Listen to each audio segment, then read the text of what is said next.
시청자 여러분 안녕하십니까? 김신철 변호사입니다. 최근 청소년 범죄가 극성인데요. 초범 연령도 낮아지고 있고 또 범행 수단과 방법도 대담해지고 흉포화되고 있습니다. 그래서 이 소년의 형사처우에 관한 특례를 규율하고 있는 소년법을 차라리 폐지하고 성년처럼 형벌로 다스리자 하는 청원까지 등장했는데요. 그래서 2008년도에는 이 촉법소년 연령 하한을 12세에서 10세로 내리고 또 최근에는 이 상한선조차도 형사 미성년자 상한선도 14세에서 13세로 더 내리자 하는 의견이 있습니다. 우리 형법은 형사 미성년 연령을 만 14세로 규정하고 있는데요. 그래서 이 형벌 법령에 저촉되는 행위를 한 10세부터 14세까지 소년은 처벌하지 못하고 촉법소년으로 분류하고 있습니다.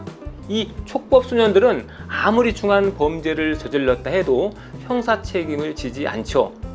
그래서 자신이 아무리 큰 사고를 쳐도 처벌받지 않는다 하는 것을 알고 이런 법의 맹점을 악용하는 소년도 있는데요. 사실 만 14세가 되면 대략 중학교 2학년에 해당하는 나이일 텐데요.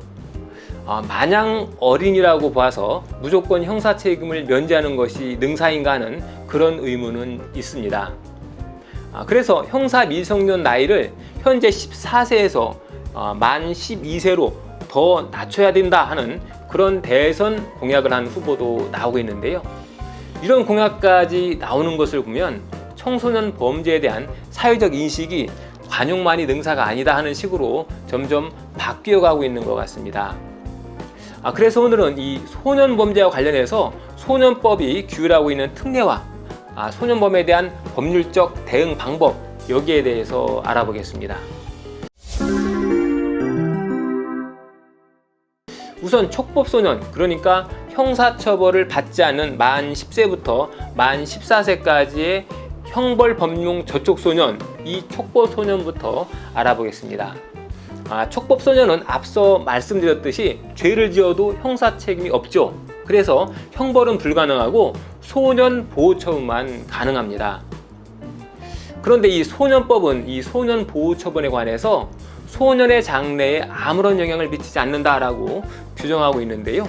결국 이 촉법소년은 설령 살인, 강도, 강간죄와 같은 중범죄를 저질렀다 해도 향후에 취업이나 사회생활에 아무런 문제가 되지 않고요. 전과 기록도 남지 않는다는 겁니다.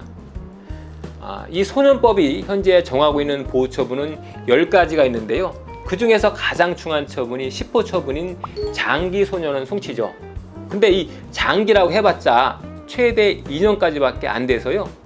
촉법소년이 아무리 큰 죄를 지었어도 최대 2년간 소년원에 보낼 수 있다 하는 것이 한계입니다. 서로 사람을 죽였다고 하더라도 말이죠. 다만 이 형사 책임은 그렇다고 하더라도 민사 책임은 별개인데요. 민사 책임은 물을 수 있습니다. 우리 민법 755조는 다른 자에게 손해를 가한 사람이 미성년자이거나 심신상실자여서 배상 책임을 할 수 없는 경우에는 그 자를 감독하는 법정 의무 있는 자가 그 손해를 배상할 책임이 있다라고 규정하고 있는데요. 여기서 법정 의무자는 소년의 친권자인 부모를 의미하겠죠. 따라서 이 부모가 촉법소년의 감독을 소리한 경우에 그 부모가 대신해서 민사 책임을 지고 손해배상을 해줘야 하는 거죠. 부모가 자녀를 보호 교양할 의무를 소리한 과실이 있다라는 논리죠. 우리 법원의 판례를 보면은 이 14세 미만 학생이 학교 폭력을 저지른 경우에 그 부모를 대상으로 손해배상 청구를 인정하는 경우가 많이 있습니다. 따라서 가해 학생이 14세 미만이더라도 가해 학생이 친권자에게 그나마 금전 배상을 받을 길은 열려 있습니다. 다음으로 이 만 14세 이상 만 19세 미만의 이 소년이 범죄를 저질렀을 경우인데요. 이때는 범죄 소년이라고 부릅니다. 범죄 소년은 형사적으로는 성년으로 보기 때문에 형사 절차가 원칙적으로 적용되는데요. 다만 이 소년의 특수성을 인정해서 범죄 소년의 형사 절차는 성인과 다르게 처리가 되고 있습니다. 성인은 혐의가 인정되면 바로 기소되어서 형사법정에 서게 되지만 미성년자의 경우에는 금고 이상의 범죄에 해당하는 범죄를 저지르고 거기에 더해서 동기와 재질에 있어서 형사처분의 필요성이 인정되어야만 비로소 형사처벌을 받습니다. 그러니까 범죄 소년의 경우에는 범죄를 저질렀어도 형사처분의 필요성이 인정되지 않는다라고 검사가 판단을 하면 검사가 형사법정에 세우는 게 아니라 가정법원 소년보로 송치를 해서 소년보호처분을 받게 하는 거죠. 이 소년보호처분은 종전에 설명드린 이 촉법소년이 받는 그 보호처분과 동일합니다. 그래서 범죄 소년에게 형사처벌을 받게 하기 위해서는 수사 단계에서부터 범죄의 흉포성이라든지 피해의 중대성 이런 것들을 잘 주장 입증하셔야겠습니다. 그리고 한 가지 더 안내해 드릴 것이 있는데요. 미성년자에게 행해진 성범죄의 경우에는 미성년자가 성년이 될 때까지 형사상 공소시효가 정지되고요. 또 민사상으로도 손해배상 청구의 시효도 정지가 됩니다.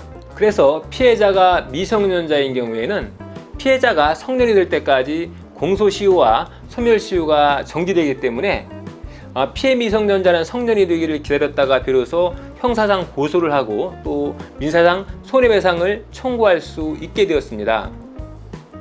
과거에는 미성년자였던 피해자가 성년이 되기 전에 범죄에 대한 공소시효가 완성되어서 가해자를 처벌하지 못하거나 또 민사상 손해배상 청구 시효인 3년이 금방 도과돼서 손해배상을 청구하지 못했었는데요. 이제는 피해자가 성년이 될 때까지 시효가 정지되기 때문에 피해자가 성년이 되고서도 가해자를 고소하고 또 가해자에게 손해배상을 청구할 수도 있게 된 거죠. 이렇게 법은 한편으로는 미성년 피해자를 보다 더 보호하고 또 다른 한편으로는 미성년 범죄자를 보다 더 제재하는 방향으로 계속 진화해 가고 있습니다. 나는 어려서 처벌을 받지 않을 거야 라는 생각으로 함부로 범죄를 저질렀다가는 먼 훗날 예상치 못한 법적 책임충을 당할 수 있으니까 항상 조심하셔야 되겠습니다. 김신철 변호사였습니다. 감사합니다.